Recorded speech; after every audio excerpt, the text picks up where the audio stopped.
Bien, bonjour à tous, je me présente, Nicolas Rossi, Centre technique Actalia. Et Actalia est membre de l'EHEDG France, association de promotion de la conception hygiénique. Et je suis là aujourd'hui pour vous parler notamment des certifications EHEDG pour les équipements agro-industriels.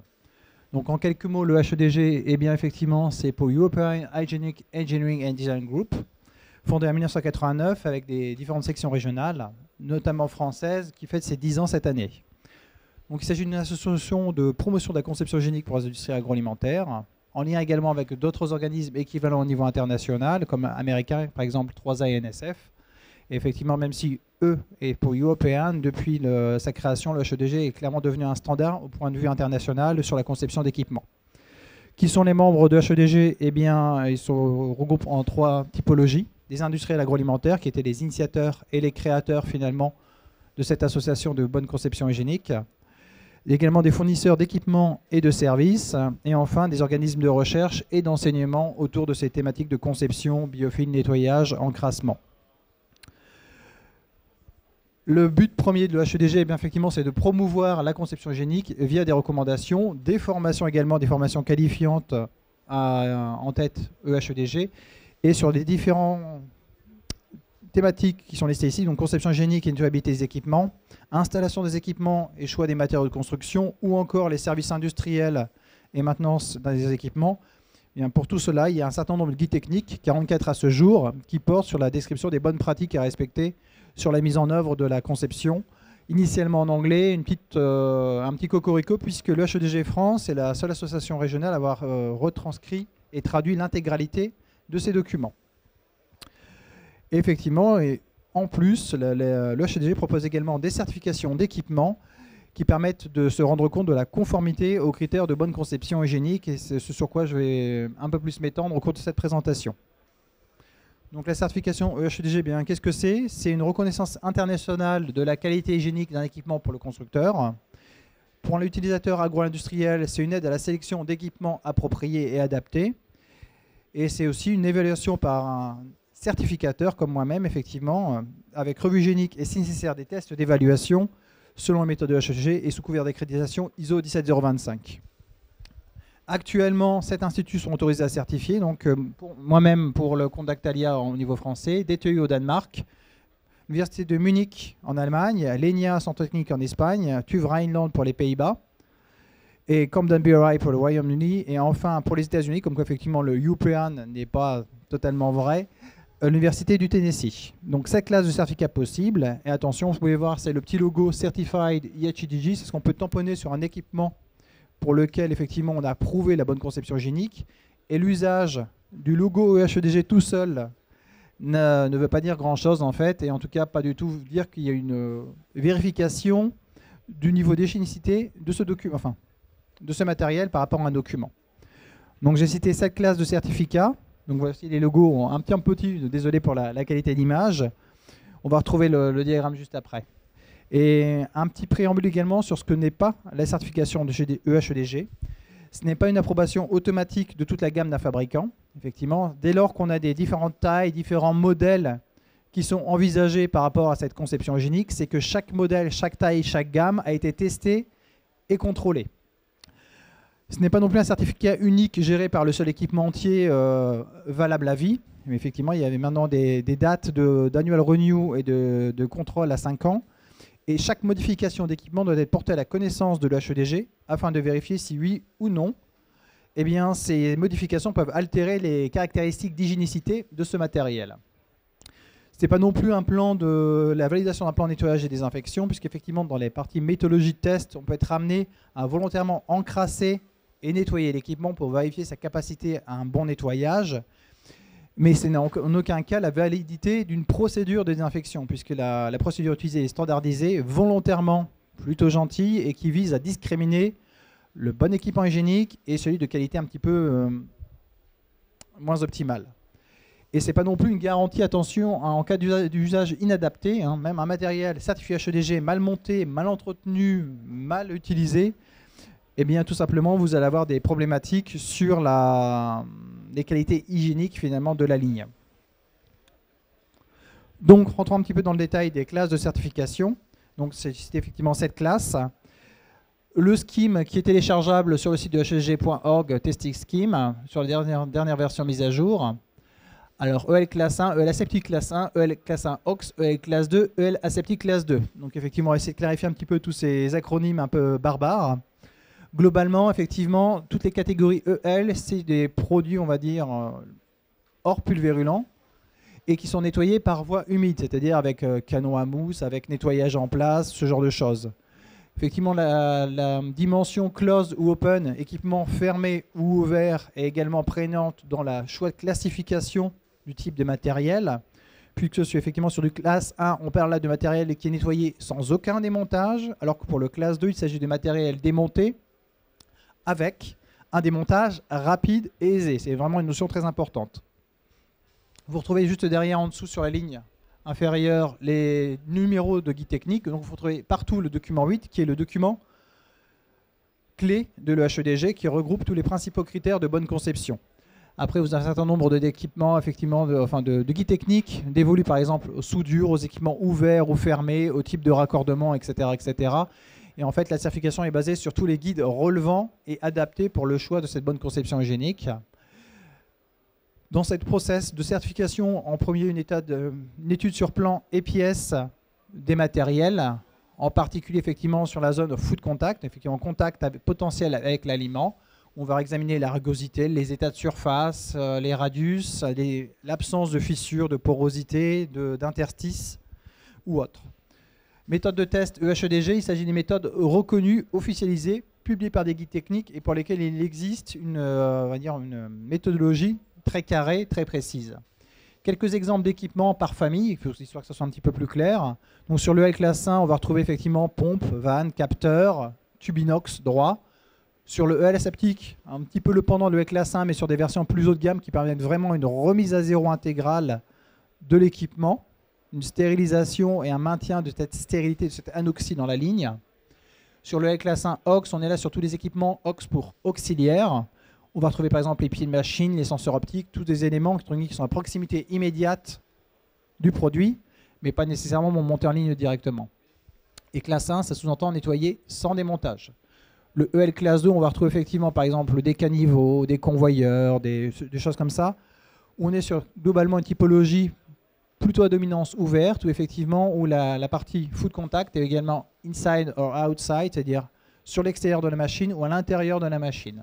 Un nettoyage est requis, et là effectivement que vous voyez non sur la partie test méthode, c'est effectivement qu'il n'y a pas de méthode approuvée par le HEDG sur ces thématiques-là. Par contre, ça ne veut pas dire qu'il n'y a aucun contrôle, puisque, pour faire simple, lorsqu'il y a une méthode de test qui est proposée par le HEDG, elle fait foi, mais il y a quand même toujours une vérification par un tierce partie, par un autre certificateur.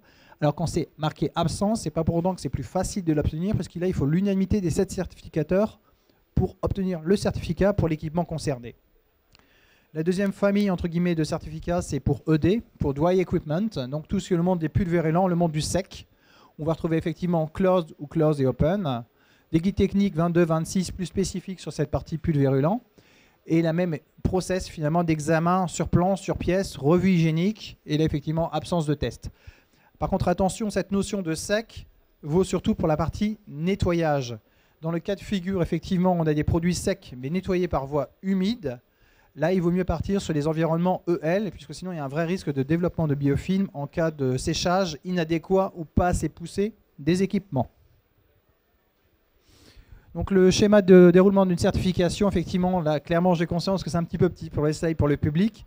Simplement, c'est pour illustrer les schemes qui sont présents sur le site web de la HEDG, librement téléchargeables, dans la rubrique Quick Links Certification.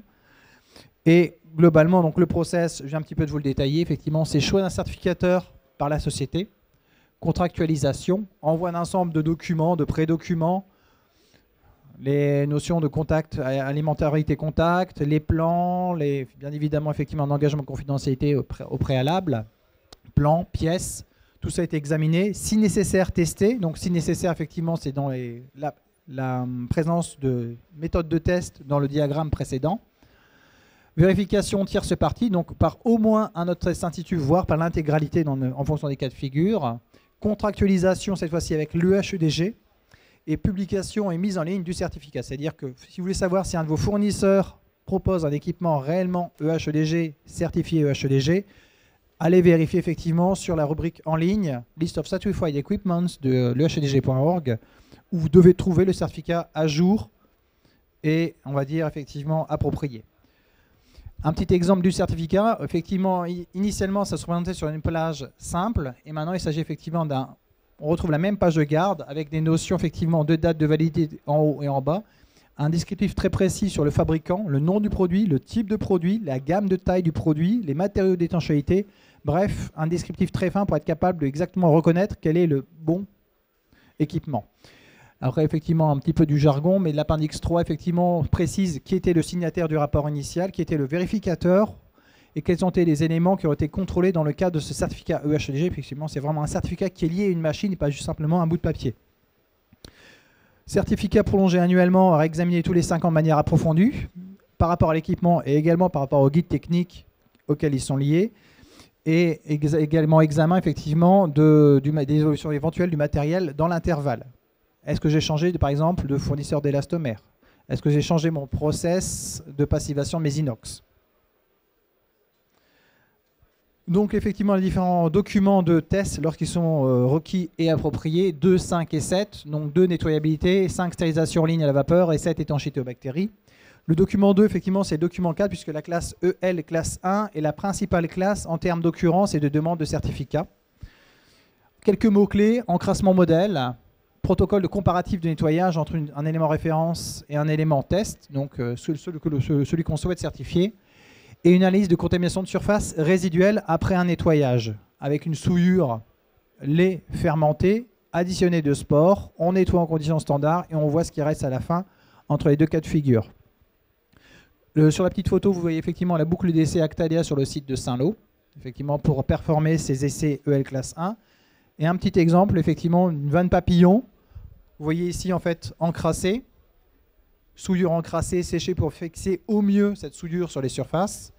Cette vanne de papillon en cours de limontage, on reconnaît effectivement l'empreinte du disque et ici le bulbe d'insertion sur l'élastomère, sur la partie étanchéité.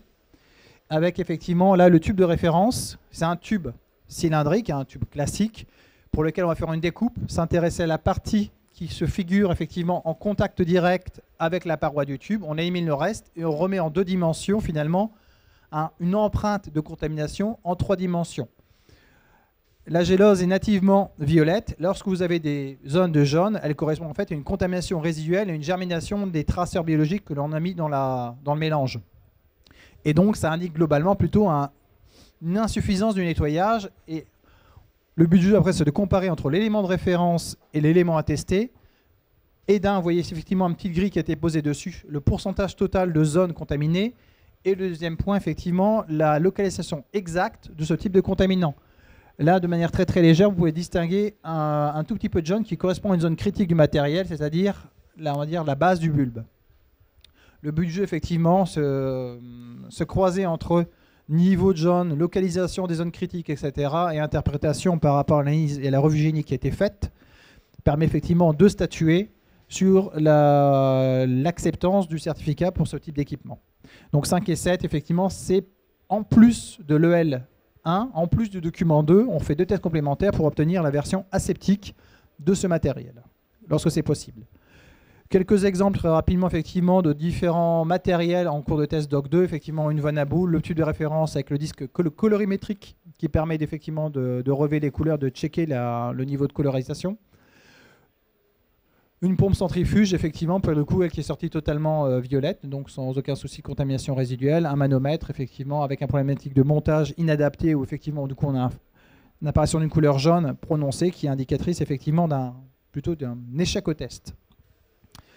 Donc, en quelques mots de conclusion, effectivement, certification et conception hygiénique, eh bien, quels sont les bénéfices attendus?